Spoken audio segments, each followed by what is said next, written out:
Allah, cappuccino, cappuccinette, j'espère que vous allez bien. On se retrouve aujourd'hui pour une nouvelle vidéo, une nouvelle story time. HDV, yeah. Cappuccino, cappuccinette, j'espère que vous allez bien. Dites-vous qu'il est minuit 20. Hey, et je vais vous tourner cette vidéo. On est le 9 mars. Je vais vous tourner donc l'HDV que je vais vous tourner il y a un moment de ça. Sortez les mouchoirs. Donc, avant que Poutine il se réveille et il nous envoie un gros bazooka dans la tête, mettez-moi un beau petit like s'il vous plaît. Faites-moi kiffer. Ça se trouve, c'est la dernière vidéo, on ne sait pas. Hein. Il nous a mis une menace nucléaire, l'autre sur la tête. Donc voilà. Tant qu'il n'y a pas de menace, je serai là. Mais est-ce que dans les bunkers, vous pensez que la Wi-Fi va passer si je dois vous raconter des histoires pour qu'on se soutienne moralement quand on sera caché dans les tranchées et tout? Et quant aux autres, on se retrouve juste après. Yeah. J'espère que vous êtes bien installés.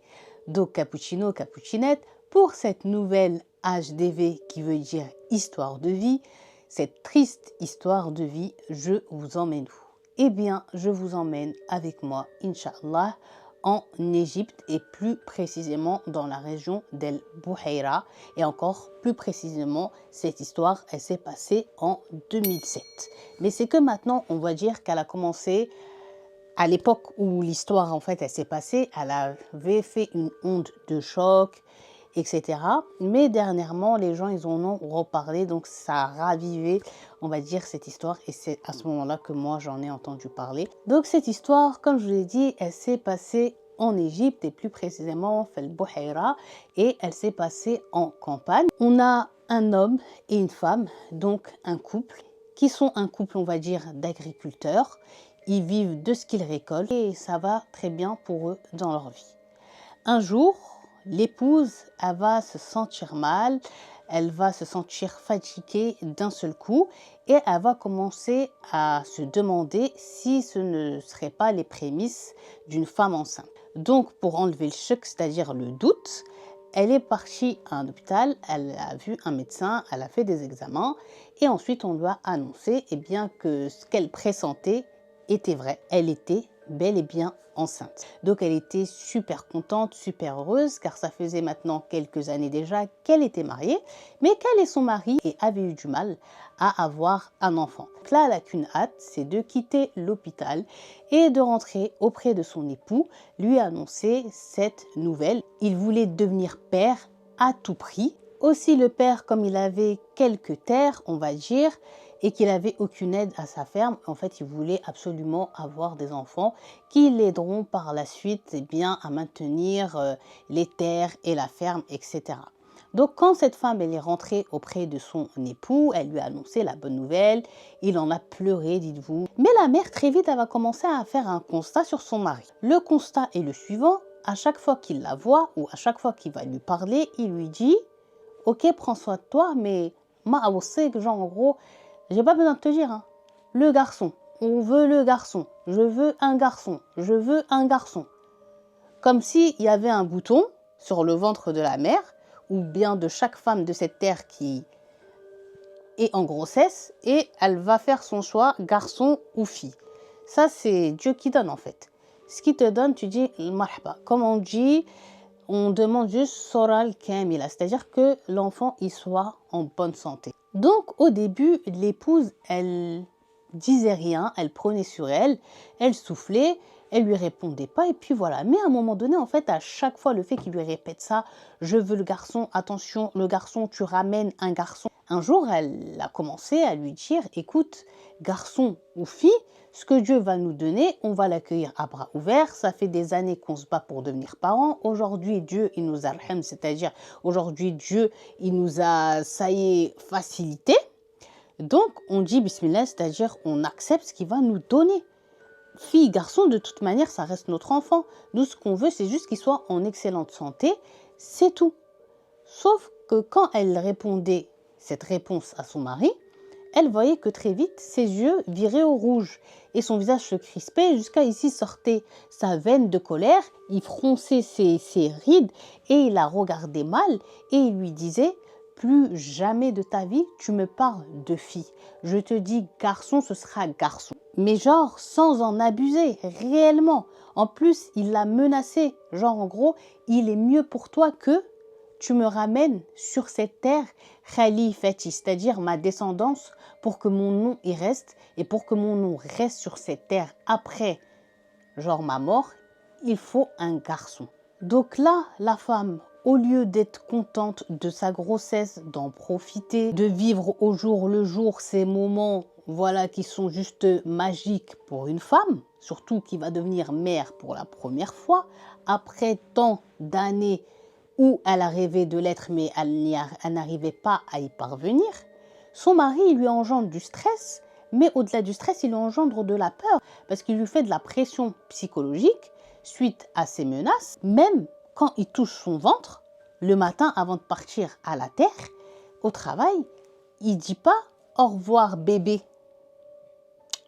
il dit « au revoir mon fils »,« au revoir garçon ». Donc le mec, il est vraiment zinzin. Elle prenait sur elle, elle le vivait très mal, puisqu'elle stressait à mort le jour où elle allait partir faire l'échographie pour savoir le sexe du bébé, qu'on lui dise que c'est une fille au lieu d'un garçon. Elle s'imaginait les pires scénarios parce que son mari, il était vraiment sérieux dans ses propos. Va arriver le jour où, vous savez, c'est l'échographie pour apprendre le sexe de l'enfant. Ça l'a tenu secret. En fait, son mari, on va dire, comme il est un peu pas trop dans ça, il calcule que sa terre et tout. Elle lui a pas dit qu'elle allait avoir ce rendez-vous-là. Donc elle est partie, on va dire de manière discrète, en ville. Elle a passé l'échographie et je sais que vous savez déjà. Ils vont lui apprendre qu'elle est enceinte d'une petite fille en parfaite santé. Alhamdoulilah, le plus essentiel. Mais quoi qu'il, c'est une fille.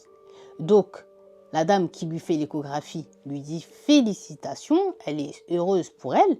Sauf que sur le visage de la mère, au lieu d'avoir un sourire qui va y apparaître, ce sont des larmes qui vont se mettre à descendre. Puisque dans sa tête, tout va se chambouler. Elle va se dire, ça y est, c'est mort, il va me tuer, il va me divorcer, puisque c'était la menace qu'il avait mise sur elle. Il lui avait dit, si jamais tu me ramènes une fille, je te divorce et genre je te jetterai avec elle. J'ai pas besoin, moi j'ai besoin d'un garçon. Donc elle, dans sa tête, le scénario c'était, s'il lui annonçait que c'était un garçon qu'elle attendait, tout de suite elle allait rentrer et annoncer la bonne nouvelle à son mari.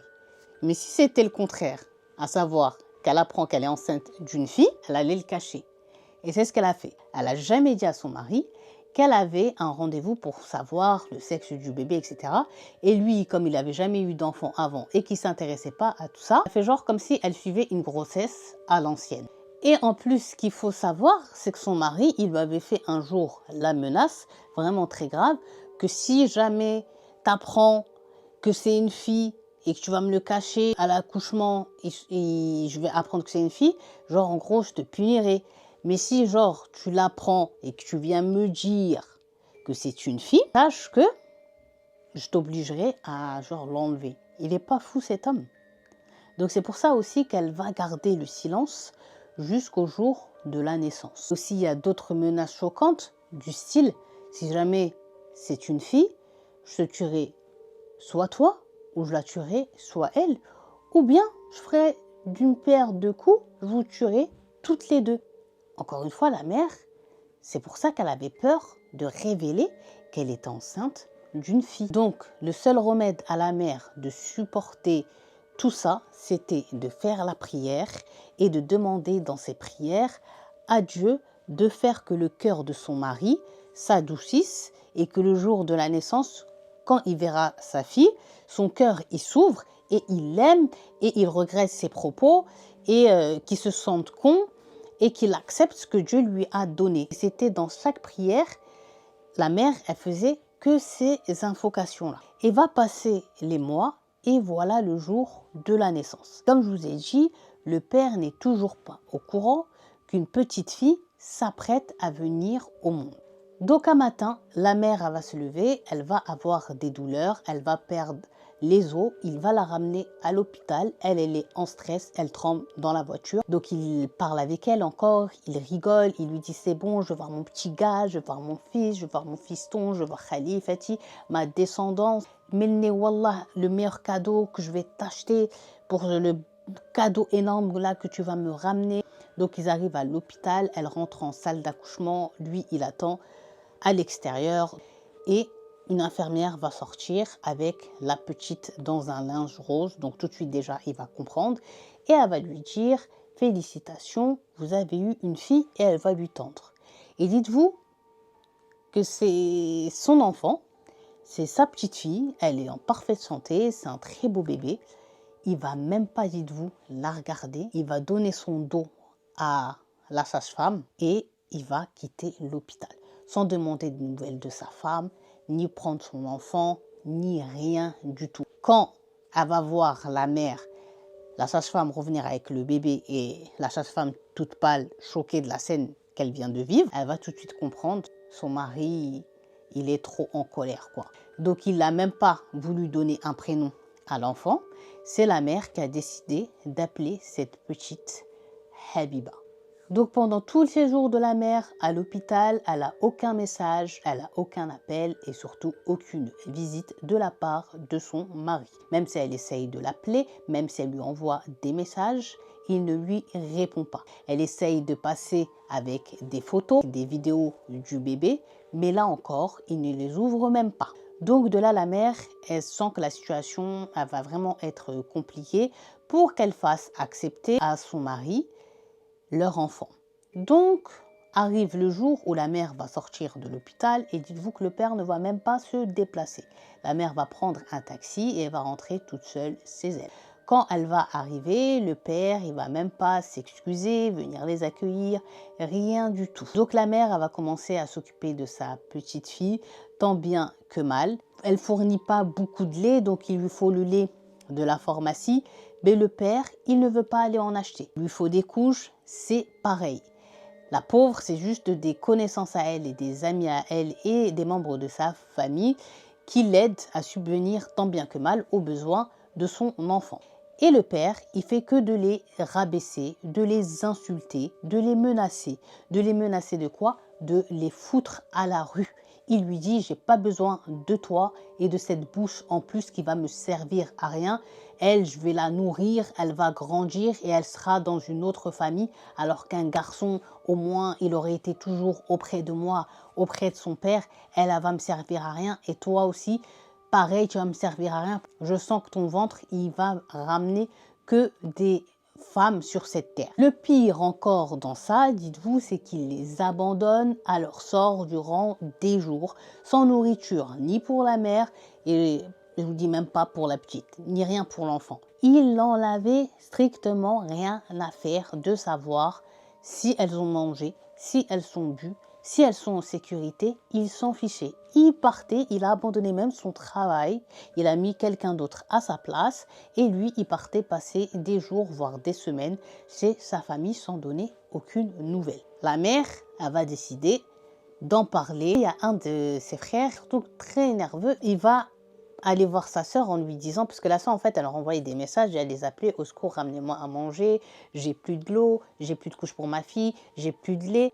Ton mari, on sait qu'il n'est pas dans le besoin, il est où, pourquoi il fournit rien pour vous? C'est là qu'elle a commencé à raconter, voilà, il n'accepte pas que j'ai ramené une fille au monde, avait fait de la pression psychologique durant les 9 mois, à me menacer, si c'est pas un garçon, tu vas voir la vie de misère que je te ferai. Donc ce frère-là en question, il est venu la voir, il lui a dit, écoute, moi je vais aller le voir parce que là, tu peux pas rester comme ça. Il a eu une idée, il s'est dit, je vais lui mettre un coup de pression. Le père, il aimait la femme. Je vais lui dire, en gros, si tu n'es pas capable d'assumer, divorce-la. Et quand il va entendre le mot divorce, c'est sûr, il va revenir à lui et il va se remettre en question. Donc il est parti le voir, il l'a cherché, on lui a dit qu'il était posé à un café. Quand il arrive, il dit ni bonjour, ni comment ça va, pas comme d'habitude. Il lui dit, écoute, lève-toi, viens, on sort dehors, on va parler. Ils sortent les deux dehors. Là, le frère, il dit, écoute, ma soeur, genre en gros, tu vas pas la rendre malade, tu vas pas les victimer, tu vas pas les affamer, tu vas pas les assoiffer. Ma soeur, si tu veux encore d'elle, tu vas l'assumer, sinon divorce-la. Le frère, il a à peine fini, dites-vous, de dire cette phrase, que le mari, il a éclaté de rire et qu'il a dit « mais t'en as mis du temps, puisque je voulais absolument le dire ». Et là, le frère a dit « mais tu voulais absolument dire quoi ?» Je voulais absolument dire « divorce ». Ertek, talek, c'est-à-dire « je divorce ta sœur ». Je n'ai pas besoin d'une femme qui va me ramener que des filles sur cette terre. Première grossesse, premier accouchement, elle me ramène quoi? Une fille. Et je sais, on m'a expliqué que normalement, elle l'a su à partir de 3-4 mois comme ça que c'était une fille, donc elle me l'a caché. Donc là, elle a voulu jouer avec moi, je l'avais prévenue. Ben voilà, maintenant, elle a gagné, elle est divorcée et vous cassez pas la tête. Hein. Moi, la petite, je ne vais pas me battre avec les tribunaux, etc. Je ne l'assumerai pas et je ne la veux pas qu'elle prenne sa fille et qu'elle dégage de chez moi. Et donc, le frère, il était choqué. Il n'a même pas pu, il n'a même pas réussi à dire, mais... T'es sûr, mais t'es sérieux? Le mec, il est rentré comme si de rien n'était dans le café. Et puis voilà, il leur avait mis un ultimatum. Elle vide la maison avec sa fille avant que je rentre chez moi. Donc, lui, il est parti auprès de sa sœur. Il lui a annoncé la nouvelle. Elle était choquée parce qu'elle aussi, elle était persuadée que normalement, ce coup de pression, ça allait lui faire peur. Parce qu'à chaque fois, en fait, qu'il y avait eu des disputes auparavant, qu'il lui disait divorce, il revenait en pleurant, suppliant que non, il ne pouvait pas se séparer d'elle, divorcer. Comme ça, dans son dos. Donc, elle était choquée et attristée. Mais elle a accepté. Donc, elle va prendre sa fille, ses affaires et elle va quitter. Et c'est à partir de ce moment-là, on va dire que l'histoire véritable, le cauchemar, va tout doucement commencer avec la petite Habiba. Le frère célibataire, c'est lui qui va prendre en charge sa sœur avec la petite Habiba. Il inculquait déjà une certaine éducation à la petite, il était très tendre avec elle, tout ce qu'elle avait besoin, il lui ramenait, il s'occupait aussi de sa sœur, il faisait en sorte que ni sa nièce ni sa sœur ne manquent de rien. Il avait vraiment pris une place pour la petite Habiba de figure paternelle. Et la vie, à ce moment-là, pour la petite Habiba et sa mère, elle était donc devenue stable et ils vivaient très bien. Ils n'avaient pas du tout de nouvelles du père et que le père ne cherchait pas du tout après eux, ni est revenu en arrière sur ses propos concernant le divorce. Et plus ça va, plus en fait la petite elle commence petit à petit à grandir. Elle sait qu'elle a un père. Elle connaît pas encore très bien, on va dire, l'histoire de pourquoi ils vivent pas chez le père. Elle pense dans sa tête, dites-vous, que malgré qu'elle sait que son oncle, c'est son oncle, elle l'appelle papa. Mais voilà, un jour, l'oncle, il va tomber amoureux. Et il va tellement tomber amoureux et avoir un coup de foudre. Tout le monde disait sur lui que ce mec ne va jamais se marier. C'était plutôt un tombeur, on va dire un Casanova. Et là, c'est-à-dire qu'il y en a une qui s'est entourée sur lui comme ça et qui a dit « toi, je te lâche pas ». Et elle a réussi à lui faire accepter le mariage. Donc ils sont partis demander sa main. Ensuite, ils se sont fiancés, puis mariés. Et quand ils se sont mariés, c'était naturellement que la nouvelle épouse allait venir habiter sous le toit du tonton célibataire, qui n'était plus célibataire à cet instant-là puisqu'ils étaient mariés. Donc maintenant, chez l'oncle, il y a sa nouvelle femme, sa sœur et la petite qui y habite. Donc au début, tout se passait bien. La belle-sœur, elle était gentille avec la mère de Habiba. Et puis très vite, son caractère et son vrai visage va commencer à apparaître à cette belle-sœur qui va commencer à se plaindre à l'oncle que oui, moi je ne peux pas prendre mes gestes comme je veux à la maison, je ne peux pas m'habiller comme je veux à la maison, même si en gros, comme on dirait grossièrement, si je veux marcher à Walp dans la maison, je ne peux pas, puisque ta sœur et ta nièce, ils sont là. Je ne peux pas parler au téléphone sans que je dois faire attention à ce que je dis. Je ne peux pas ci, je ne peux pas ça. Et en gros, cette situation ne me convient plus. La situation de quoi? Le fait d'avoir sous le même toit la belle-sœur et sa fille. Et moi, je n'ai même pas pu profiter de mes premiers temps de jeune mariée, etc. J'ai envie de nous faire des dîners romantiques, j'ai envie qu'on fasse des soirées, mais on ne peut pas puisque ta sœur et sa fille, elles sont pour moi dans ma gorge comme une arête que j'ai avalée de travers. Donc, il va falloir que tu trouves une solution. Et plus ça va, plus en fait c'était devenu de manière quotidienne que la belle-sœur se plaignait à l'oncle de cette situation, si bien que l'oncle, il est pris véritablement entre deux feux, il ne sait pas quoi faire. Choisir sa femme ou bien sa sœur et sa nièce qu'il considère comme sa petite fille. Il est vraiment frustré, ça le rend malade, il n'en peut plus. Au début, tout se passait bien. Pourtant, dans sa tête, l'oncle dit « mais je l'avais prévenu que ma sœur, elle était installée avec sa petite chez moi parce que voilà, ils ont une situation compliquée. Ma sœur, elle ne peut pas toute seule assumer un foyer parce qu'elle n'a pas de diplôme pour travailler, elle n'a aucun revenu. Aucun autre membre de ma famille ne pourra la prendre chez lui puisque je vais mettre ma propre sœur et sa fille dans la rue pour faire plaisir à ma femme et ne pas risquer un divorce, ou bien est-ce que je divorce sans doute de la femme de ma vie, il avait un grand amour envers elle, pour laisser sous mon toit ma sœur et sa fille, sous la pression psychologique de sa femme. Et maintenant, en fait, la belle-sœur va faire vraiment comprendre à la mère de la petite Habiba qu'ils ne sont pas désirés, c'est-à-dire que quand la mère de Habiba se lève le matin, qu'elle lui dit bonjour, elle ne va pas lui répondre. Quand la mère de Habiba, elle rentre dans une pièce, la belle-sœur quitte cette pièce. Quand la petite, elle veut jouer, elle ne fait pas de bruit, elle s'amuse comme une enfant de son âge. La belle-sœur, elle sort et crie et réprimande la fille. Bref, elle veut vraiment leur faire vivre l'enfer pour qu'ils décident en gros de partir de eux-mêmes.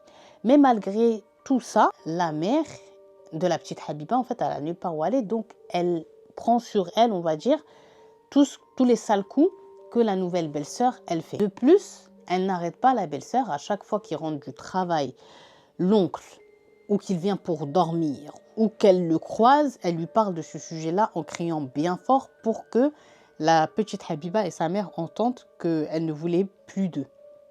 Et un jour, en fait, la belle-sœur va venir auprès de l'oncle et elle va lui dire « Je crois que j'ai trouvé la solution au problème de ta sœur. Écoute, dans ma famille, on a un veuf qui souhaite se remarier avec une femme qui est soit comme lui dans la même situation, c'est-à-dire veuve, ou bien qui est divorcée. Je lui ai un peu décrit ta sœur, je lui ai décrit sa situation.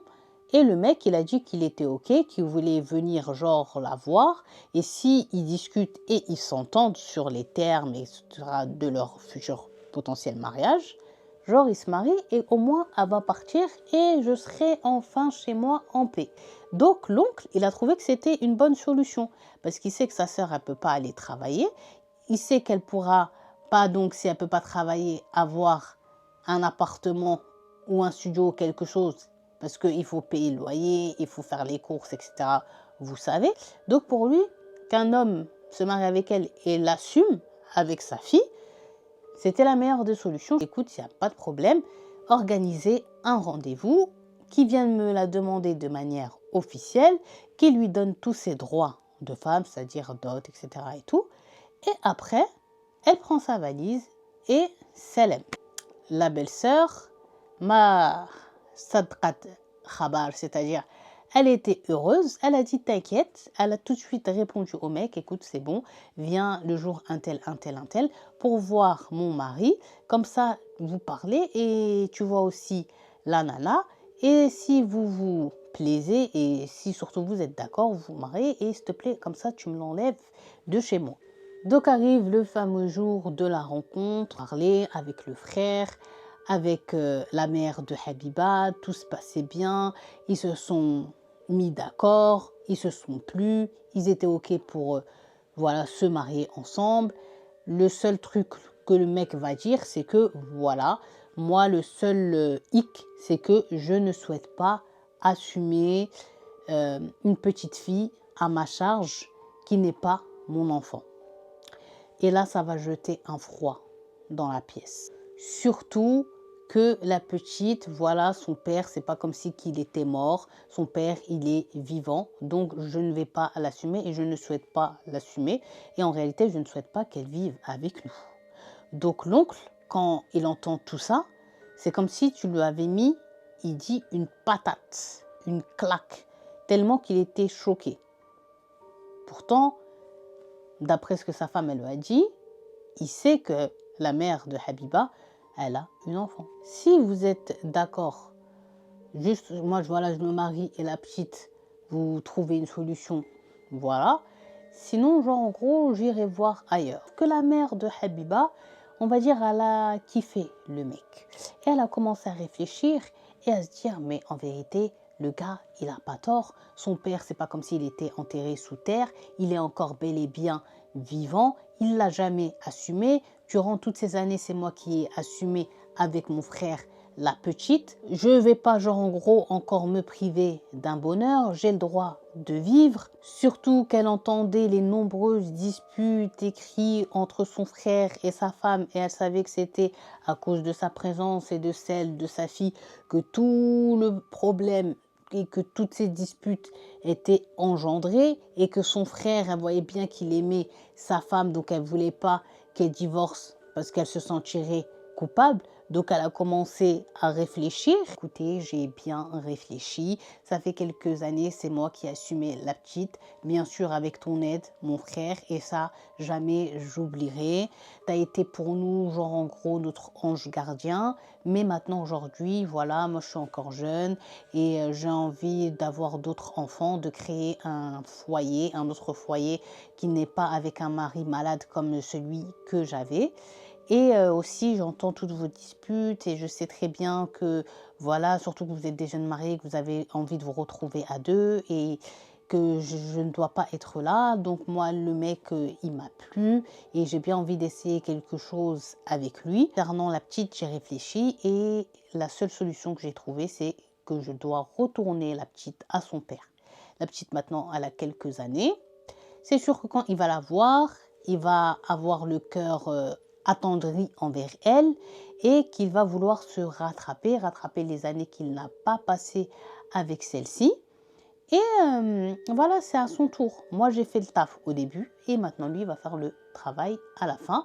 En tout cas, tu appelles le mec qui est venu demander ma main et tu lui dis que j'accepte et que la petite ne sera pas un obstacle puisqu'elle va retourner chez son père. Donc, l'oncle, très vite, sous la pression de sa femme, il va appeler le mec qui est venu demander la main de sa sœur.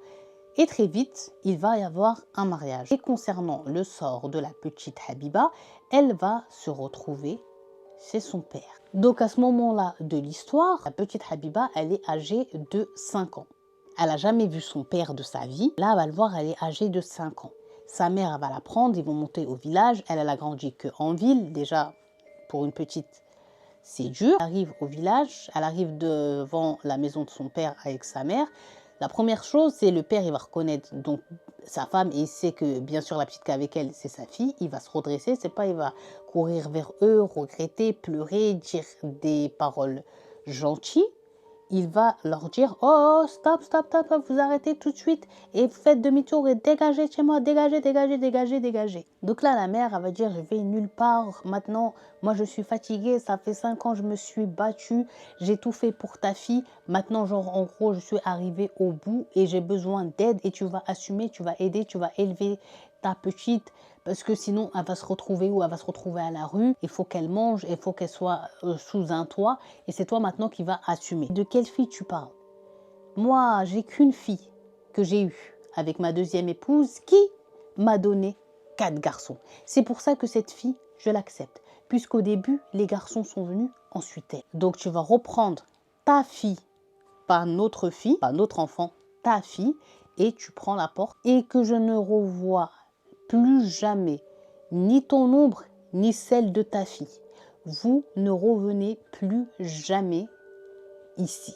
Donc la mère, quand elle a regardé la petite, qui malgré elle avait que 5 ans, elle était déjà intelligente. Elle savait, sur tout le trajet, sa mère, elle lui a dit, tu vas aller chez ton père, tu vas voir ton père, etc. Donc elle était contente. C'est une enfant, elle est innocente. Elle n'a pas l'ampleur de la méchanceté, du bien et du mal, etc. C'est une enfant. Donc elle était contente. Elle s'est dit, je vais voir mon vrai papa. Vous voyez l'accueil qu'il leur a réservé. Donc la mère, avant de quitter la ferme, elle a dit à son ex-mari, je te jure sur Dieu et sur tout ce que j'ai de plus cher, même si j'ai qu'un nerf qui continue de taper avant de crever, que ta fille, je te jure, tu vas la prendre, tu vas l'élever, tu vas l'assumer, tu vas la nourrir Et tu vas, en plus de faire tout ça, tu vas fermer ta bouche et tu vas le faire par force. Imaginez juste la petite, la pauvre, qui est comme un ping-pong et qui se dit, mais ni ma mère elle veut de moi, ni mon père il veut de moi, personne veut de moi sur cette terre, et elle a que 5 ans. Et on cherche que à la balourder. Donc la mère directement, elle a commencé à aller auprès des tribunaux. Ils ont conseillé des avocats qui savent gagner ce genre de causes-là.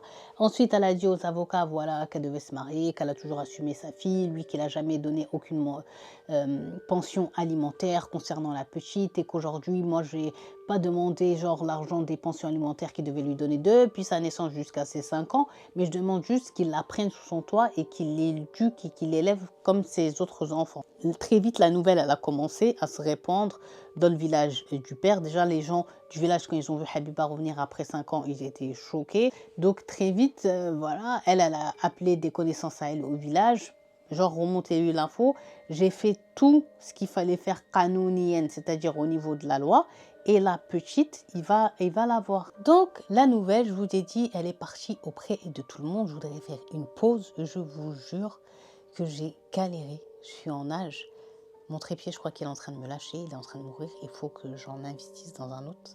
Mais un comme celui-ci, là, j'arrive pas à retrouver. Donc, j'avais besoin de partager cette frustration parce que ça fait 40 minutes que je me bats avec mon trépied. Mais je voulais pas abandonner la vidéo. Il faut que je vous finisse cette histoire.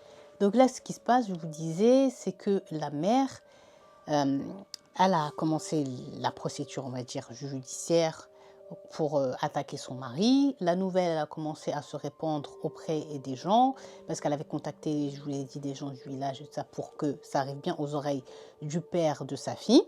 Il y a la grand-mère qui va apprendre cette nouvelle. Et la grand-mère maternelle, quand elle a entendu ça, en fait, elle aime pas le fadiha. Le fadiha, c'est-à-dire que les regards ils soient portés sur eux. La grand-mère, elle voulait pas ça.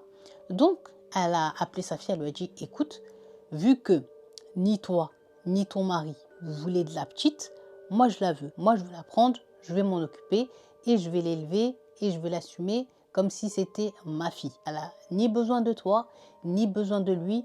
Alhamdulillah, je demande à Dieu de me laisser le plus longtemps possible vivante sur cette terre pour cette pauvre petite qui est venue au monde et qui n'a rien demandé. Depuis qu'elle est née, elle est balourdée à droite, à gauche. Donc ça suffit. Même si je suis une femme d'un certain âge, je vais tout faire pour que ma petite fille, elle soit bien. Et la awad, c'est-à-dire et lui redonner tout l'amour qu'elle n'a pas reçu depuis qu'elle était enfant. Donc la mère, quand elle a entendu cette nouvelle, elle était la plus heureuse des femmes. Et elle n'a même pas cherché à dire à sa mère, mais au vu de ton âge, c'est pas possible, mais laisse-la, etc. Non, elle a dit ok directement. Donc la petite, c'était son deuxième, on va dire, grave abandon. Déjà, l'abandon de son père depuis le jour de sa naissance et 5 ans après, l'abandon de sa mère. Parce que malgré que celle-ci, elle s'est mariée, elle va demander aucune nouvelle de sa fille auprès de la grand-mère, rien du tout. Comme si en fait elle n'avait jamais eu Habiba. Donc la petite Habiba, elle est très heureuse de vivre auprès de la grand-mère et la grand-mère, elle est très heureuse aussi d'avoir Habiba avec elle. Ça lui fait de la compagnie. Elle est super mignonne avec elle prend le temps de discuter avec elle, de jouer avec elle lui raconte des histoires, elle lui chante des musiques, elle partage des longues promenades ensemble. Elle adore sa grand-mère et la grand-mère adore sa petite fille. Elles cuisinent ensemble, elles font des gâteaux, elles rigolent, elles s'amusent. Elles sont H24 collées l'une à l'autre. Donc la grand-mère, elle joue le rôle du père et de la mère pour la petite Habiba. Et Habiba, même si elle pense beaucoup à sa mère, en fait, tout l'amour que sa grand-mère lui apporte, elle oublie quoi. Tu vois, elle passe outre. Et il faut dire que la mère, elle vient même pas demander des nouvelles auprès de sa grand-mère, c'est de sa mère, pardon, de la grand-mère, de temps à autre, elle lui envoie des messages, mais tous les tremblements de terre, comment tu vas, comment va la petite, ok, et puis plus rien pendant des longs mois. Et la petite, elle va vivre auprès de sa grand-mère, comme ça, durant 4 ans. Mais un jour, au bout de ces 4 ans, vous savez très bien ce que je vais dire, malheureusement, l'âme de la grand-mère va être rappelée auprès de son Seigneur, Allah yarhamha, paix à son âme, et de nouveau, Habiba va se retrouver toute seule.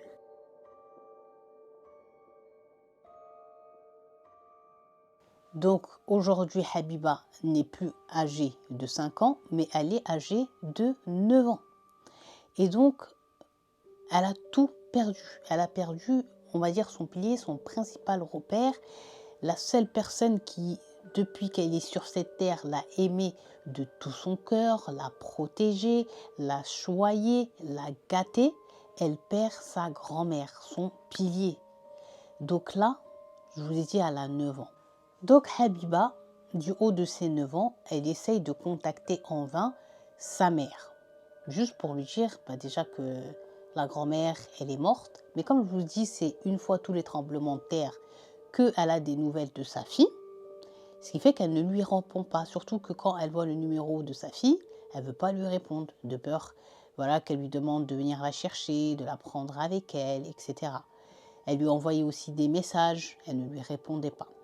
Elle a contacté son oncle, celui qui l'a élevée. Il lui a dit, écoute, je suis désolée, je ne peux pas te prendre chez moi. Je ne suis même pas là. Ça y est, les gens leur avaient dit, ouais, votre mère est morte, et ils l'ont enterrée toute seule. Personne ne s'est déplacé, dites-vous, aux funérailles de la grand-mère. Il n'y avait que qui? Il n'y avait que la petite Habiba avec du voisinage. Donc Habiba, c'était les voisins de la grand-mère, parce qu'ils ne voulaient pas en gros dire aux institutions et tout ça. Ils l'ont laissée dans la maison de la grand-mère, ils lui ramenaient à manger, et elle essayait en vain de contacter sa mère ou quelqu'un de sa famille. Elle a réussi à avoir une amie à sa mère qui est comme une sœur pour elle, et elle lui a demandé en pleurant est-ce qu'elle pouvait la prendre chez elle. Sauf que la dame, elle va lui dire écoute, je ne peux pas te ramener chez moi, ma chérie, parce que je travaille et j'ai 2 garçons grands en âge. Et regardez l'innocence. En fait, la dame, elle avait peur qu'on ne sait jamais, Chétan, tu vois, il n'est pas mort, un jour ils font un truc bizarre à la petite. Je sais pourquoi elle a eu cette pensée, je ne sais pas, peut-être qu'elle savait que ses enfants, ils étaient un peu starbés. Eh bien, elle a dit à la petite qu'elle ne pouvait pas la prendre. Et la petite, elle a dit, ouais, mais je ne vais pas faire de bêtises, je ne les embêterai pas et tout. Alors que la dame, la pauvre, quand elle a entendu parler comme ça, elle a vraiment su qu'elle était innocente. C'était pour la préserver, la protéger de quelque chose. Et surtout, elle ne voulait pas prendre cette responsabilité-là. Donc, cette tante amie de sa mère, elle va lui dire, t'inquiète pas, je vais appeler ta maman. Donc, elle lui a dit, je te promets que je vais dire à ta mère de t'appeler. T'inquiète pas, elle va t'appeler. Puisque la petite, elle lui disait, moi j'ai juste besoin d'une présence de quelqu'un qui m'aime. Elle a dit, la grand-mère, elle est partie. Maintenant, genre en gros, elle veut pas être seule. Surtout qu'avec la grand-mère, elle était habituée à l'amour, au câlin, à la tendresse, à la gentillesse, à la bienveillance. Et là, la pauvre, elle s'est retrouvée sans rien, toute seule à 9 ans. La tante, amie de sa mère, elle va appeler la maman pour lui parler. Quand la tante, elle a appelé la mère tout de suite, elle a répondu à sa copine. Elle n'a même pas laissé la sonnerie finir. Ça, c'est pas le choc. Alors que sa fille, elle essayait de l'appeler avec son téléphone et avec le téléphone de sa grand-mère, mais elle n'a jamais voulu lui répondre ni rappeler. Écoute, la petite, elle n'arrête pas d'appeler. Elle était même venue chez moi me voir, elle m'a brisé le cœur. Mais je l'ai raccompagnée dans l'appartement de la grand-mère. Je ne pouvais pas la garder chez moi. Elle a besoin de quelqu'un. Ta fille, tu ne vas pas l'abandonner, tu ne vas pas la laisser. Il faut que tu lui répondes, il faut que tu lui parles, il faut que tu reprennes ta fille tout naturellement. Tu ne vas pas la laisser vouer à son sort. Je te rappelle qu'elle a que 9 ans. Et là, la mère, dites-vous qu'elle va répondre à son amie. Ok, tu veux que ça me fasse quoi? Donc là, sa copine a dit, comment ça tu veux que ça me fasse quoi? Elle a dit, bah oui, tu veux que ça me fasse quoi? Du coup, tu sais très bien ma situation. Elle lui dit, quelle situation? Elle dit, bah la situation de mon mari. Tu sais très bien qu'il n'est pas d'accord d'élever l'enfant d'un autre. Et il est tout à fait dans son droit et il a tout à fait raison. Son père n'est pas mort, son père est vivant. C'est pas à mon mari d'assumer sa fille, c'est à lui d'assumer sa propre fille. Donc moi, je suis désolée, mais j'y peux rien. Désolée, mais je peux rien pour elle parce que si je la ramène, c'est sûr qu'il va me divorcer. Il va me mettre genre en gros, face à deux choix, face à ma fille ou bien face à lui. Et moi, la vérité, je veux être avec lui. Avec lui, je suis bien. Avec lui, j'ai revécu. Avec lui, j'ai redécouvert les sentiments, l'amour, l'attachement. Et voilà. Donc, je m'en fiche, en gros, de Habiba. Ah, ok. Et la petite, on va la laisser comme ça, vouée à elle-même, vouée à ce triste sort. Si vous ne la vouliez pas de base, pourquoi vous l'avez cherché depuis des années, je ne comprends pas, vous battre pour avoir un enfant si c'était en gros pour lui faire passer la misère que vous êtes en train de lui faire passer. Et là, la mère, elle lui dit, t'inquiète pas, je vais parler avec son père, donc le vrai papa de la petite Habiba, et c'est lui qui va l'assumer de gré ou de force, il va le faire. Et s'il veut pas, je vais l'attaquer en justice, mais la petite, t'inquiète pas, genre en gros, on va pas la laisser vouer à elle-même, mais en tout cas, elle viendra pas chez moi. Voilà, c'est dit, elle ira chez son père.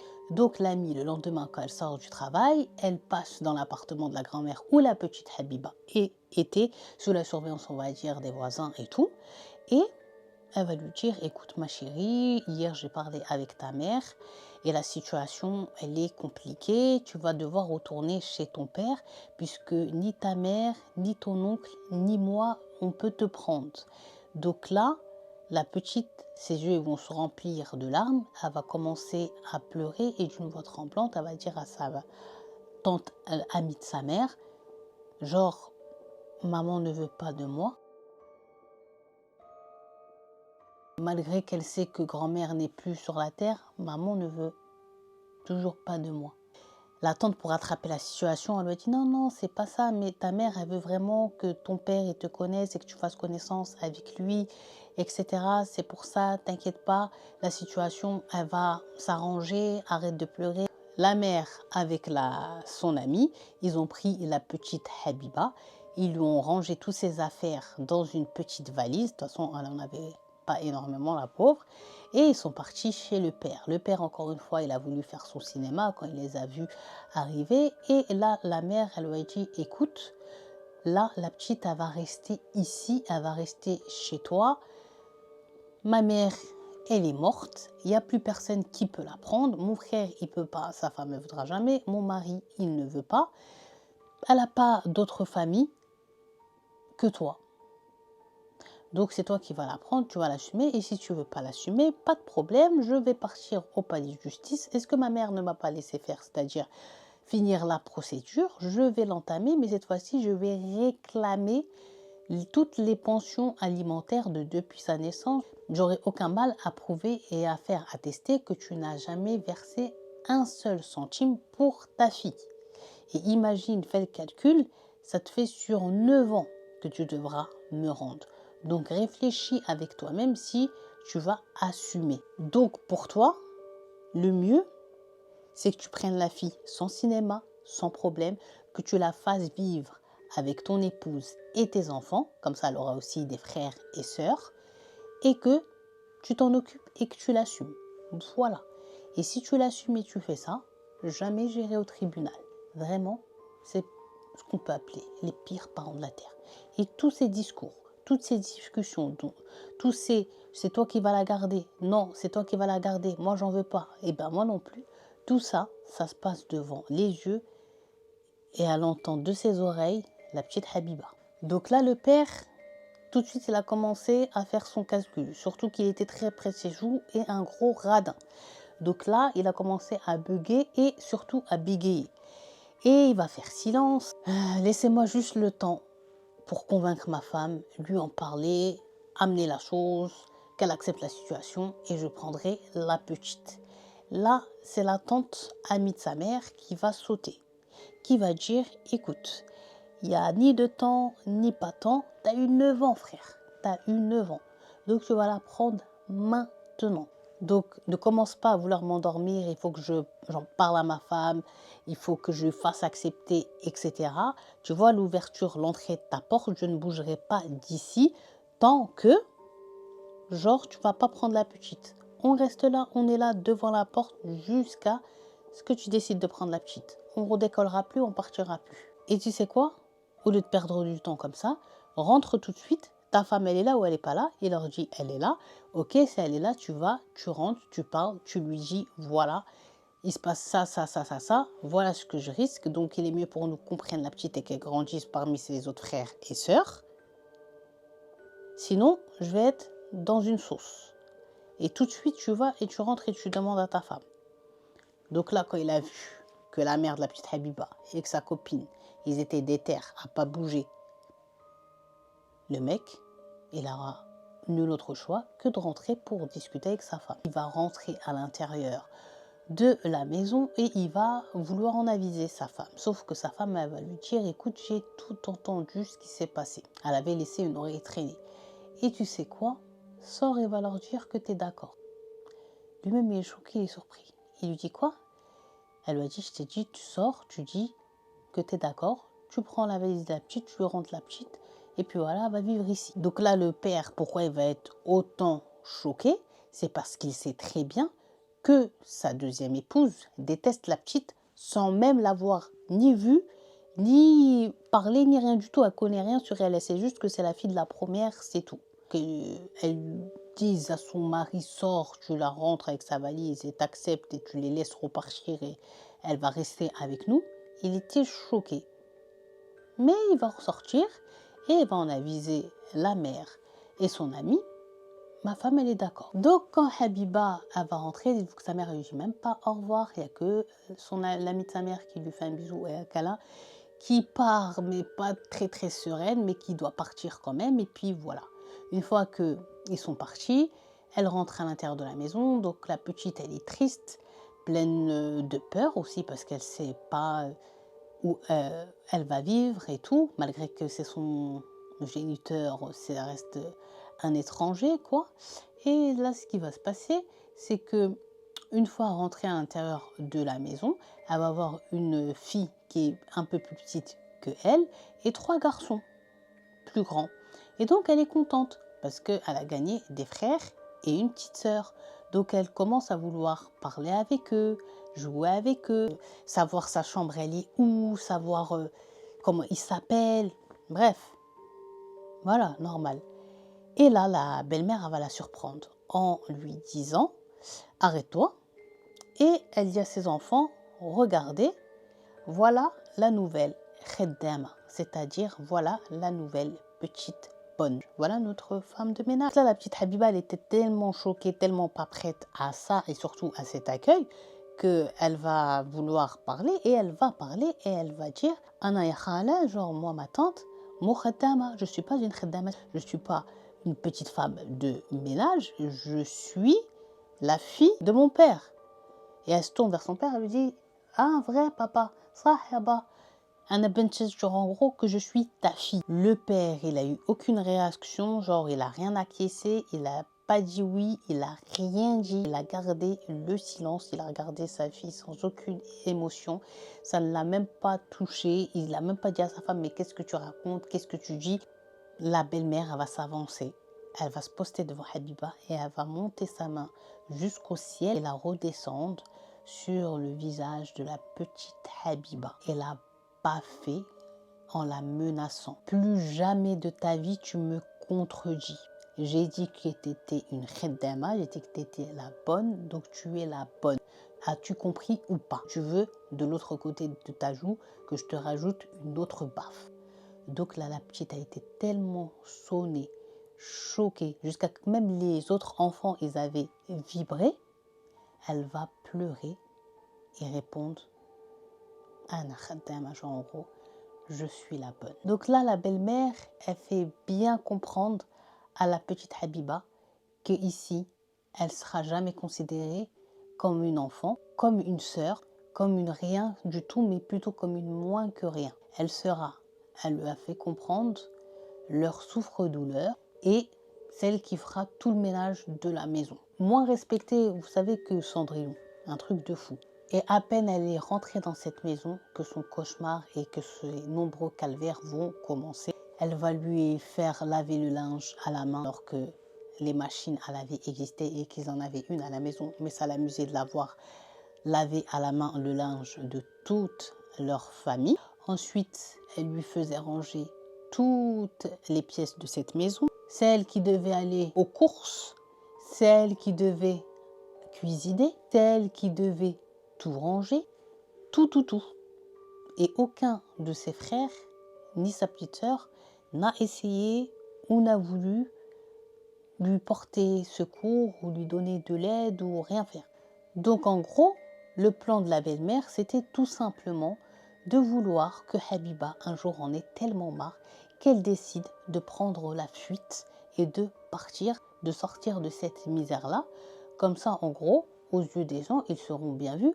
Ben nous, vous avez tous vu et vous avez tous été témoins qu'on l'a recueilli, qu'on l'a nourri, qu'on l'a logé, mais elle nous a mordu la main et elle est partie. En ce qui concernait les repas, elle n'avait pas le droit de manger avec eux. C'est elle qui préparait, c'est elle qui faisait. Elle n'avait pas le droit, ne serait-ce même que de goûter. Donc, qu'est-ce qu'elle lui faisait manger, la belle-mère? Elle lui faisait manger el khobz kerm, c'est-à-dire le pain rassis, le pain, voilà, qui est plus bon, qui était destiné aux poules. Elle le partageait entre Habiba et les poules. Et Habiba ne dormait pas à l'intérieur de la maison, mais elle dormait dans l'espace où il y avait les moutons, on va dire dans la petite bergerie. Elle n'avait pas le droit d'être à l'intérieur avec ses frères et sœurs, même s'il fait 40 degrés ou même s'il fait moins 50. Et en plus de ça, elle lui donnait qu'un repas par jour à partager, dites-vous, avec les autres animaux. C'est pas une dinguerie. Et le père, il savait et que sa fille, elle était à l'étable avec les moutons en pleine nuit, il s'en fichait. Il dormait à l'aise dans son lit auprès de ses autres enfants et auprès de sa sorcière de femme, malgré que sa fille, elle est dans une étable avec les animaux. Et dites-vous que la petite Habiba, eh bien les animaux, subhanallah. Pour ça, des fois, quand on fait des comparaisons, on dit ouais c'est un animal. Je vous jure que les animaux, ils sont plus humains que les humains. C'est comme si ils ressentaient et ils avaient du hanan, c'est-à-dire ils avaient de la bonté.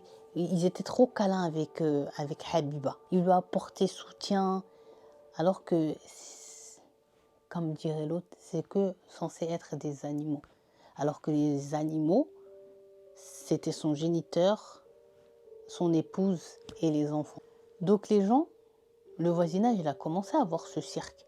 Que la petite, tous les matins, elle sort de l'étable, que c'est elle qui va chercher la nourriture, que c'est elle qui fait le ménage, que c'est elle qui lave le linge. En plus, on lavait le linge à la main, mais elle est toute menue. Elle a que 9 ans. Les autres enfants, ils jouent, mais elle joue jamais. Elle a toujours des bleus, des hématomes. Les autres, ils ont rien. C'est toujours elle qu'on entend ses cris et ses pleurs. C'est toujours elle qui se fait savate. C'est toujours elle qui dort dehors. Mais c'est pas possible. Est-ce que vous êtes sûr que cette petite, c'est la fille de ce monsieur? Et quand les gens disaient, ben oui, c'est sa fille, c'est l'aîné même. C'est l'aîné. C'est son premier enfant. Les gens, ils voulaient mourir. Jusqu'à, même il y a des voisins qui voulaient essayer de parler et tout. Mais les gens disaient non, c'est pas la peine, ça va faire des problèmes. De toute façon, genre en gros, c'est sa fille, parce que je déteste, donc il a le droit de la traiter comme il veut. Vas-y, laisse, ça va faire que des problèmes et tout ça. Donc les gens, ils allaient pas. Sauf qu'il y a un des voisins qui va remarquer que la petite Habiba, elle avait toujours, il l'a surveillée pendant tout un mois, elle avait toujours le même habillement, c'est-à-dire le même haut, le même bas. Le même haut, le même bas, le même haut, le même bas. Et ils se demandaient, oh, c'est pas possible. Et les habits, ils étaient usés et tout. Et dites-vous que la petite, en fait, tous les autres enfants, ils avaient des vêtements normaux, ils leur faisaient des achats de vêtements et tout. Elle il n'y avait pas le droit. Et les vêtements, en gros, elle les enlevait, elle les lavait, elle attendait la pauvre qui sèche, et elle les remettait, et c'était tout le temps ça. Donc le père, tellement que c'est un chien, en fait, il s'appelle Tahi, mais je ne voulais pas dire son prénom. Mais bref, il y a quelqu'un qui est parti le voir, donc le voisin qui a surveillé durant tout le mois. Elle est partie voir, il lui a dit, écoute, aie un peu la crainte de Dieu par rapport à ta fille. Tu sais que tu seras jugé sur le comportement que tu as eu avec elle. Traite-la comme une humaine, traite-la comme ton enfant, traite-la comme ta fille. Même ton ennemi, j'en suis sûre que tu ne l'aurais pas fait autant la misère qu'à cette petite. Je te signale que c'est ta fille, elle a ton sang, elle a tes gènes, elle a ton ADN, c'est ton enfant que tu le veuilles ou pas. Donc il faut que tu arrêtes. Au moins, genre déjà, achète-lui de la nourriture, parce que je la vois toujours manger avec les animaux, et achète-lui un autre vêtement, des habillements, parce que je l'ai surveillé durant tout un mois, et il n'y a rien qu'à changer. Si genre en gros, tu veux pas lui acheter, laisse-nous nous lui acheter des vêtements et tu lui donnes et tu diras genre que c'est de ta part. Fais-lui un peu plaisir. Fais que le sourire de cette petite revienne un peu sur son visage, quoi. C'est l'enfant la plus triste au monde que j'ai vu. Mais c'est normal que c'est l'enfant la plus triste au monde qu'il ait vu parce que ça, on n'a jamais vu, quoi. Normalement, ça, c'est des choses qu'on ne doit pas voir. On sait malheureusement qu'il y a des enfants qui souffrent, qui ont eu des enfances difficiles, qu'on ne peut même pas imaginer. Même si tu as un ennemi, tu peux même pas lui souhaiter d'avoir vécu ou bien de vivre des dingueries pareilles. Eux, ils sont traumatisés, tous leurs voisins en gros. Mais leurs voisins leur en veulent quand même de ne pas avoir prévenu les autorités. Là, le père, vous croyez qu'il va répondre quoi aux voisins? Oui, t'as raison, merci beaucoup pour la nasiha, c'est-à-dire merci beaucoup pour les bons conseils et tout. Il lui a dit, écoute, il s'agit de ma fille, tu l'as dit de ta bouche, ta fille. Donc, c'est ma fille et ma fille, je l'éduque et je l'élève comme j'en ai envie. Ma fille, si tu la vois passer à gauche, toi, tu vas à droite. Et si elle est à droite, tu vas, toi, à gauche. Et tu te mêles pas de notre vie. Et là, le voisin, il a tellement pris de la haine et du dégoût envers cet homme-là, qu'il a décidé de faire une réunion genre de village où il a tout exposé, il avait tout, genre en gros, tout consigné, daté, de la petite, tout ce qu'il voyait. Il surveillait à telle heure, il s'est passé ça, la belle-mère elle a tapé, le père il a tapé, elle s'est fait insulter, tellement que tout le monde savait ce qui se passait chez eux, quoi. Donc là, les voisins et le village, on va dire, c'est là qu'ils ont pris conscience que, ah oui, en fait, c'est pas normal, alors que depuis le départ, c'est pas normal, et qu'ils ont mis trop de temps à réagir. Et donc là, il a décidé, en gros, ce voisin-là, de faire comme une pétition. Une pétition pour que la situation, elle change et qu'ils arrêtent de faire ça et d'agir ainsi. Donc là, les voisins, ils ont décidé à chaque fois en fait de lui faire une sorte de pression, c'est-à-dire que quand il arrivait à la mosquée, personne ne voulait prier à côté de lui ni lui parler. L'imam, il a essayé de lui parler, il disait ok, ok, mais il n'en avait rien à faire. Quand il arrivait dans le café du village, les gens, ils lui adressaient plus la parole. S'il lui adressait la parole, c'était pour lui dire, lui faire des rappels concernant sa fille, donc il écoutait et après, il disait rien. Est-ce que tu sais pas que tu devras rendre des comptes le jour du jugement dernier face à ton Seigneur et qu'est-ce que tu vas dire, qu'est-ce que tu vas assumer? Est-ce que tu vas, genre en gros, faire le cake comme tu es en train de faire là maintenant, aujourd'hui devant nous? Là, aujourd'hui devant nous, tu peux faire ça. Tu peux faire la personne hautaine qui n'en a rien à faire de ce qu'on est en train d'essayer de te dire, mais quand tu seras devant Dieu, j'espère que tu vas les porter comme tu les portes là devant nous. Parce que devant Dieu, ce sera autre chose. Oublie pas que Dieu, il a dit que les enfants, c'est un dépôt. Donc, c'est un bien de Dieu que tu dois normalement protéger, prendre soin comme la prunelle de tes yeux. Ils essayent au quotidien de lui faire des rappels, mais il n'en avait rien à faire. Sauf que le père, en fait, ça commençait à le saouler, à le rendre malade, le fait que les gens ils soient détournés de lui et que si ils veulent bien lui parler, c'est que pour lui parler de sa fille, lui faire des rappels et tout. Qu'un jour il rentre super énervé auprès de sa femme, il lui dit écoute, tu vas trouver une autre femme de ménage ou quelque chose là, parce que moi, la petite là, il faut que je trouve une solution. Tout le monde au village me casse la tête, tout le monde me parle que d'elle et j'en peux plus. Le problème, c'est que ça va nous attirer des problèmes. Ça se trouve qu'un jour, il y en a un, il va ramener une assistante sociale ou il va nous ramener pire, la police, et là, on va être dans la merde par rapport à toute la maltraitance qu'on a envers cette petite. On va pas assumer, on va risquer gros. J'ai pas envie et je sens qu'ils ont vraiment envie d'arriver à ce stade-là, les gens du village. Leur conscience, elle s'est réveillée et ils m'en veulent à mort et je sais qu'ils veulent ma peau. Donc la femme, elle a dit moi aussi, quand je suis au village et tout ça, j'ai remarqué déjà les femmes ne m'invitent plus, j'ai plus trop d'amis. Elles se détournent de moi, elles répondent pas à mon salam. Après les enfants, ils vont commencer aussi à dire oui, nous aussi à l'école, tout le monde nous insulte, tout le monde nous critique, on dit que tout le monde nous dit qu'on est des sorciers. Et là, préparez-vous, le père, il va avoir une idée. Pour essayer d'éteindre le feu qu'il y avait autour de lui, le père, il va rajouter Tinbella, c'est-à-dire il va encore plus s'enfoncer.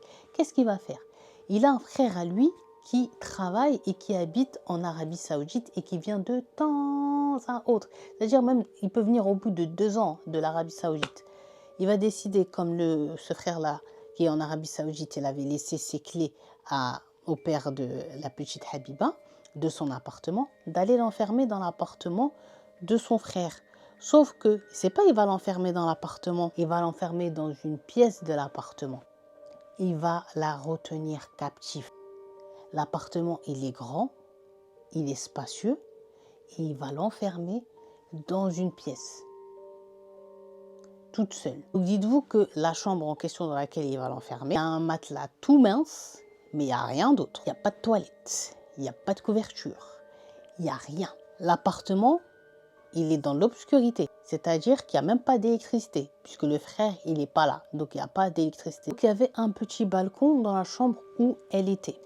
Alors dites-vous que quand elle voulait faire ses besoins, la pauvre, elle allait sur le balcon. Son père, concernant la nourriture et à boire, il lui ramenait que un peu, que un plat, que un repas. C'est-à-dire il n'y avait pas de petit déjeuner avec un dîner, un truc. Non, non, non, il y avait un maigre repas que Habiba avait appris, dites-vous, à diviser en plusieurs parts.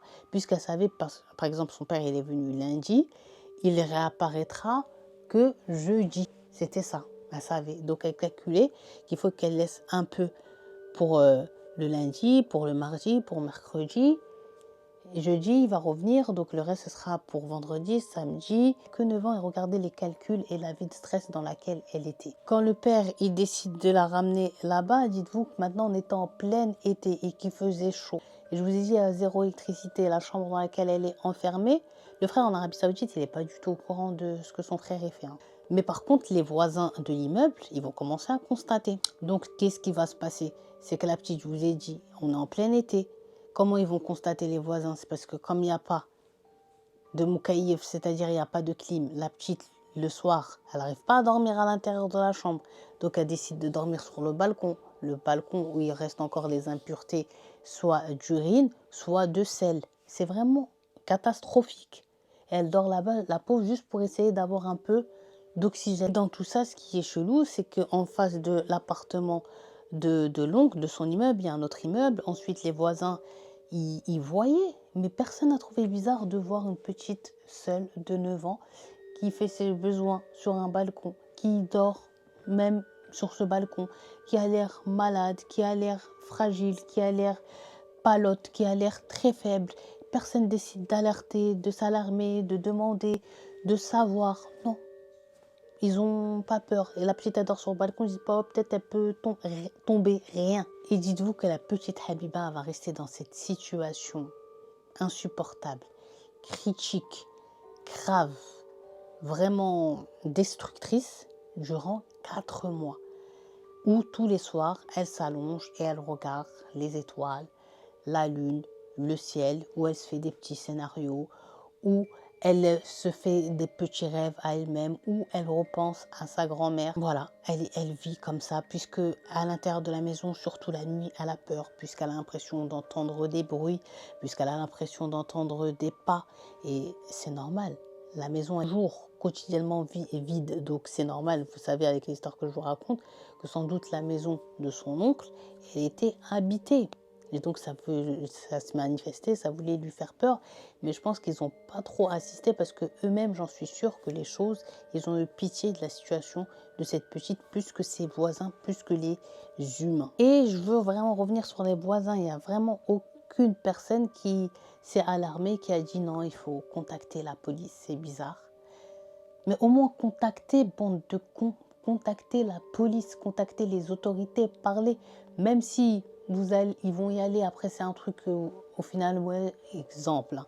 Genre c'est normal, c'est juste une petite qui est avec sa famille et qui dort parce qu'elle a chaud, mais au moins ils auraient découvert qu'elle est dans un endroit vide, dans un endroit enfermé en plus dans une pièce, sans clim, elle fait ses besoins sur un balcon, elle y dort sur ce même balcon, elle est malnutrie, elle est retenue captive. Ils auraient découvert et ça serait, le calvaire de cette petite ne se serait pas étendu sur tant de temps. Les voisins, je suis désolée, mais dans les voisins, c'est sûr qu'il y avait des parents. Ils auraient pu s'imaginer juste une de leurs enfants, une de leurs filles, ou bien même un de leurs fils, bref, n'importe, un enfant à eux, à la place de la petite Habiba.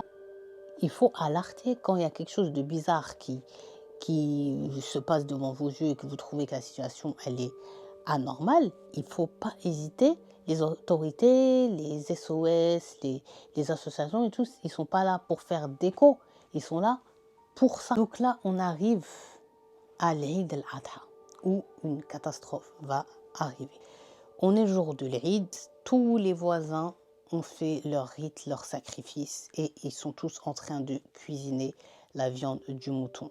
Le père, ça faisait 3 jours qu'il était toujours pas venu donner à manger à Habiba et Habiba elle avait plus rien. Malgré la pauvre qu'elle était consciencieuse à faire des petites parts à manger très peu pour en garder jusqu'à la prochaine venue de son père, il n'y avait plus rien. Et là, elle est sur le balcon et elle sent et elle entend les gens qui sont ensemble, en famille, en joie. Mais surtout, elle sent la viande, elle sent la nourriture. Et donc, à la fin, jusqu'au moment où les gens ils sont occupés dans leur fête, à manger, à rigoler, à festoyer, et il y a un bruit bizarre qui va tout arrêter. Quand tous les voisins ils vont aller à la fenêtre, ils vont tous être choqués, ils vont tous se mettre à hurler en même temps. Puisqu'ils vont voir que la petite Habiba est tombée du 5e étage du balcon de son oncle jusqu'au sol. Elle est tombée du balcon. Donc quand ils sont descendus, les gens ils sont descendus avec des couvertures, il y en a qui sont au téléphone, ils préviennent la police, ils préviennent les ambulances. Il y a une petite qui est tombée, il y a une petite qui est tombée. Et les gens ils ont voulu la couvrir parce que pour eux c'est sûr qu'elle était morte. Mais il y a un des voisins qui a vu en gros qu'elle respirait toujours. Donc très vite, ils ont appelé une ambulance. Donc l'ambulance, ils sont venus très vite. Elle avait un pouls, mais vraiment très faible. Et ce qui allait maintenant arriver, c'est que quand ils l'ont ramenée à l'hôpital, elle était déjà rentrée dans un coma, on va dire vraiment profond, puisqu'elle avait eu une hémorragie interne et pas n'importe où, la pauvre, au niveau de son cerveau. Donc là, les voisins, ils vont être interrogés par la police. Les policiers qui vont leur dire mais c'est qui sa famille, etc. Et là, ils vont leur dire bah, on ne sait pas, elle est juste dans l'appartement à tel. L'appartement à tel, il revient à qui? Il revient à un monsieur, mais il n'est pas là, il travaille en Arabie Saoudite. C'est quoi son nom? Ils ont pris tous les coordonnées et tout. Ils ont réussi à le contacter de l'Arabie Saoudite. De l'Arabie Saoudite, ils lui ont dit que toi, tu es parti là-bas et tu as laissé ta fille ici, etc. Il dit mais quelle fille? Qu'est-ce qui se passe? Il dit voilà, est-ce que tu connais une petite de 9 ans qui s'appelle Habiba? Il dit oui, c'est la fille de mon frère. Il habite où ce frère-là? Ben, il habite en Égypte. Et comment ça se fait que la petite, elle était dans son appartement? Ben, elle était dans mon appartement parce que c'est mon frère qui a les clés. C'est lui qui me récupère mon courrier et tout ça, qui fait un tour dans mon appartement. Ok, donc ils ont pris les coordonnées du frère. Et ils ont trouvé son adresse et ils sont partis pour l'arrêter. Et là, les voisins et surtout celui voilà, qui avait fait la pétition contre lui, ils ont vu ça. C'est que maintenant, quand ils vont apprendre que la petite est tombée du balcon, etc., qu'ils vont tous venir défiler pour porter plainte contre qui? Contre le père. Donc là, le père de Habiba, il a choqué tout le monde lors de son arrestation au village parce qu'il avait été prévenu par son frère de l'accident grave qui était arrivé à sa fille. Quand il a vu les policiers arriver, il s'est mis à pleurer. Il leur a donné genre ses poignets. Oui, arrêtez-moi, il me faut la peine de mort. Il faut vraiment me punir. Mais moi, avant tout ça, ce que je vous demande, c'est de sauver ma fille, sauver ma petite Habiba. Je ne peux pas vivre sans elle.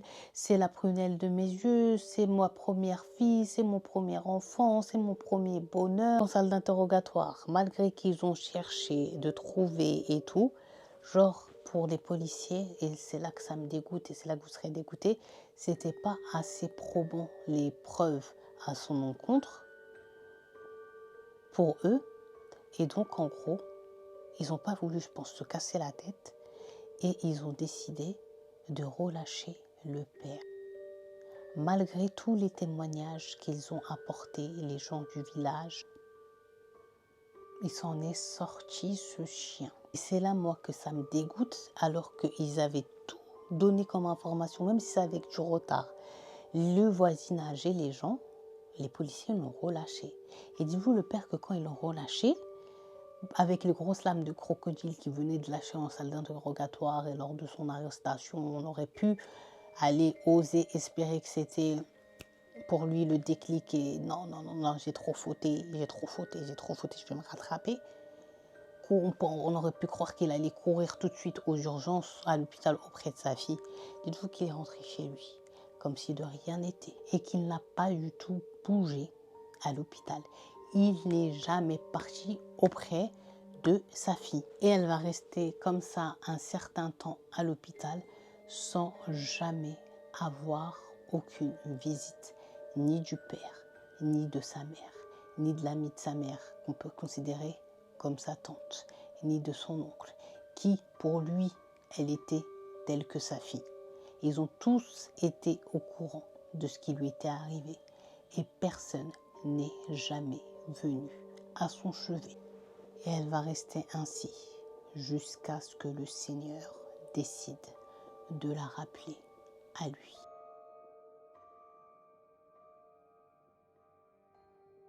Franchement, vous voyez pourquoi j'ai mis du temps à vous la raconter?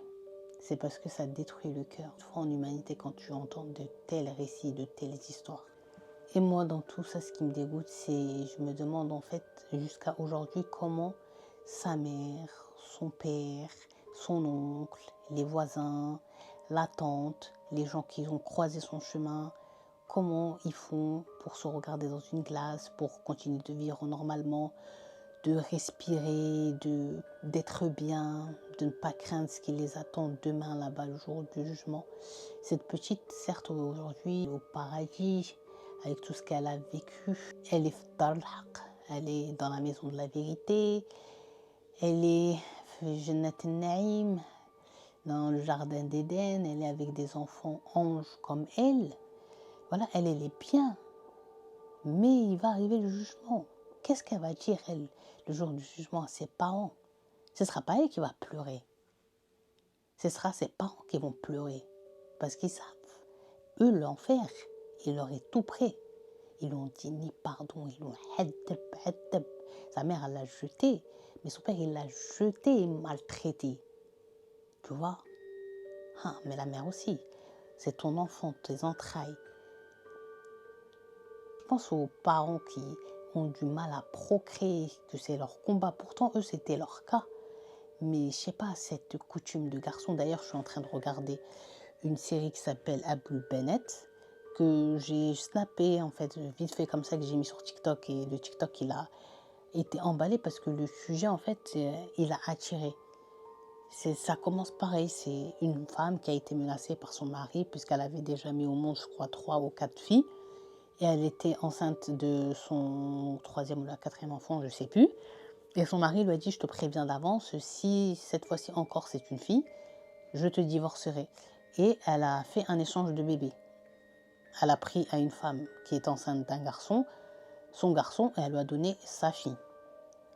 Et ça, il y a beaucoup de pression sur ça dans les sociétés. Et souvent, j'en font des sujets parce que les hommes, je ne sais pas quand est-ce que quelqu'un il peut leur dire, s'il vous plaît, que la femme, elle n'a rien à voir en fait. Ni la femme, ni toi en fait. Ni la femme, ni l'homme, ils ont à voir. C'est Dieu qui choisit ce qu'il va te donner. Déjà qu'il te donne, dis alhamdoulilah, dis merci. Parce qu'il y a beaucoup de parents qui ne méritent pas d'être parents et il y a des parents qui ne sont pas parents qui méritent de l'être. Et c'était clairement le cas des parents de Habiba. Même si c'était leur envie, en vérité, le père, il ne voulait pas devenir père pour être père. Il voulait devenir père juste pour que son nom reste et au-delà que son nom il reste, pour avoir de l'aide à la ferme. Mais prends un employé dans ce cas-là. Et toi, la mère de Habiba, là, viens que j'attrape ta veste. Ta fille, tu la jettes pour un... Moi, déjà, quelqu'un qui ne veut pas de mon enfant, je ne veux pas de lui. Et elle l'a jeté. Bref, en tout cas, vous, le jour du jugement de Habiba, j'espère qu'il y aura un grand écran comme ça, on va suivre. Et on va se rappeler. Et on va bien vous voir pleurer et regretter. Puisque cette petite, c'était un ange. Un ange que vous avez fait vivre l'enfer. Mais là, elle est à sa place d'ange. Elle est au paradis. Par contre, vous, votre place pour toute la misère que vous lui avez fait subir, et même la belle-mère, j'allais dire un de ces gros mots, mais voilà. Vous savez, ça commence par un P et ça finit avec quoi? On boit une tasse. Voilà. Elle aussi, là. Tous les coups, toute la misère qu'elle lui a fait, tous les traumas qu'elle lui a créés. Et ses frères qui étaient un peu plus grands, là.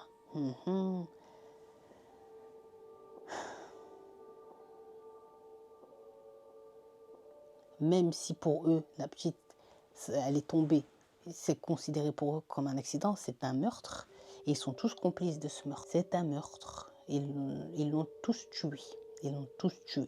Tous. Ils n'avaient aucune pitié. Elle n'avait que 9 ans. Que 9 ans.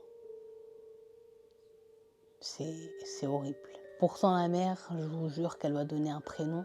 Habiba, ça veut dire la chérie, la bien-aimée, voilà. Mais elle a été la bien-aimée de personne sur cette terre. Mais c'est pas grave, si sur cette terre, elle a été la Habiba, la bien-aimée de personne, auprès d'Allah, auprès de Dieu, elle est sa bien-aimée. Et elle est notre bien-aimée à nous. Paix à l'âme de cette petite qui, son histoire m'a vraiment touchée. C'est pour ça que j'avais un peu du mal à vous la raconter, à la faire. J'ai lu cette histoire, j'ai fait des recherches sur celle-ci. Les personnes aussi que j'ai entendu voilà, la raconter, les gens qui ont témoigné, ils n'arrivent pas à la raconter sans ne pas pleurer. Donc c'est un récit tellement lourd. Donc voilà mes cappuccinos, cappuccinettes, c'était la triste histoire de la petite Habiba qui aucun personne sur terre ne voulait d'elle si ce n'était sa grand-mère. Encore une fois, paix à son âme. Si vous avez regardé la vidéo jusqu'ici, je vous en remercie. Écrivez en commentaire pour que je sache que vous avez été jusqu'à ici. Juste Habiba. Si vous voyez un enfant qui est pas bien quelque part, qui souffre, vous avez des doutes et tout ça, il faut aider, il faut parler. Il ne faut pas laisser comme ça dans la passivité. Voilà, à la prochaine.